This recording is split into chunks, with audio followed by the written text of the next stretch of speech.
Jesus was about understanding things properly. True justice is so many different things that we know should be, but aren't. Hi everyone, Angelo here, and it's a nice Sunday in ordinary time. So we're in chapter 2 of Mark, and in this story here, we have Jesus and the Pharisees falling out. Because at first, Jesus and his disciples walking through a field, and the disciples started to pick the people corn. And the Pharisees watch that and say, how are they going to do that? How are they working on the Sabbath? And then later on in the synagogue, the Pharisees so focusing on Jesus and they want to see what they could do to accuse him of wrongdoing, especially in terms of him not observing the law the way they think he should be observing the law. And he asked them, he said, okay, is it against the law to do good on the Sabbath? But they had nothing to say. And he's so upset over all of this. He's like, okay, all I want to talk about law. Let me show you how to understand the law. Let me show you how God does understand the law. And he heals a man with a withered hand. Because of course, how could Christ not heal anybody he encounters? But the thing is, there was a build up to all this tension in the chapter. Like, it feels like the whole chapter really and truly, maybe even it would have started in chapter 1, all this tension building up. It was a clash between was normal, what the Pharisees considered to be normal, and what the Pharisees considered, this is how you should observe the law, this is the box you need to fit into. But when Jesus enters the scene, or in other words, when Jesus enters our lives, the thing is, what's normal and what is routine gets flipped one way or another. The things that we are taught to do, like this is the right thing to do and the only right way, those things get flipped over when Christ enters our lives. Jesus was about understanding things properly, understanding things as they should be understood. And he teaches during these moments too. It's not just a bunch of tension alone. He is teaching in these contentious moments. And he helps us to at least begin to try to understand things the way God understands them.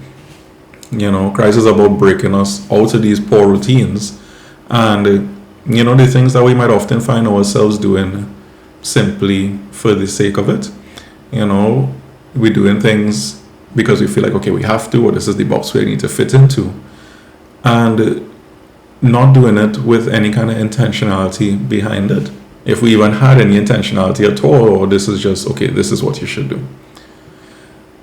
And then, in reflecting on this story, at first I was wondering if the disciples were gleaning, that ancient practice where it was about justice and the entirety of a field couldn't be harvested so that the poor could eat too. But it seems like really they was just hungry, and Christ defended that hunger. Christ was about true justice. But then the question is, okay, what is true justice? And I think the thing is, for me, true justice is about things like parents not having to do things by any means necessary to try and see about the most basic necessities for the family, like food and shelter. True justice is the animals and the environment not facing mass extinction and being at the point of no return. True justice is governments allocating more towards human rights and less towards human atrocities. True justice is about young people not feeling the need to join gangs in an attempt to know some sense of belonging. True justice is honest working people minding their own business, not being extorted and threatened. True justice is about solid public health care and solid public education. True justice is about properly investing back into communities and economies rather than being suffering the hands of individuals who they just with the self-seeking interest just out for corruption. True justice is so many different things that we know should be but aren't. And the thing is, oppressive systems and oppressive economies, they want and also need to stay oppressive. That's the way they were able to run in the first place, by exploiting many for the benefit of a few. And then we come up with stories to try to justify all of this, to make it seem like, okay, well, this is right order. You know, but things we do, we like twist the Bible words, for example, and we try to make it seem like, okay, the poor should remain poor, and if you are rich, it's because God has blessed you, and that is the order of the day. Or, you know, later on, the poor will get their reward. Or caste systems, even. You know, we try to use religion to justify wrongdoing. Same way too, the Pharisees, that's what they're doing here. They're trying to use their interpretation of what they think should be in an attempt to justify the wrong they want to do to Christ. You know, but the thing is, the Sabbath, because we're talking about the Sabbath here, the Sabbath was made to stand in direct opposition to oppressive systems. You know, like Walter Brueggemann would say, the Sabbath was made to stand in opposition to the Pharaoh economy that the ancient Israelites would have known in enslavement in Egypt. You know, the economy where the rich rides the backs of the poor. You know, the economy where people forced to use all their time to work to the point where they don't even have time to spend with their loved ones or even to contemplate God. And the thing is, so much of what's happening in this story is still taking place today. You know, because we have a way of saying, you know, we don't have time to pray, or we don't have free time, or anything like that. And it's like, how much times is it because we overly committed?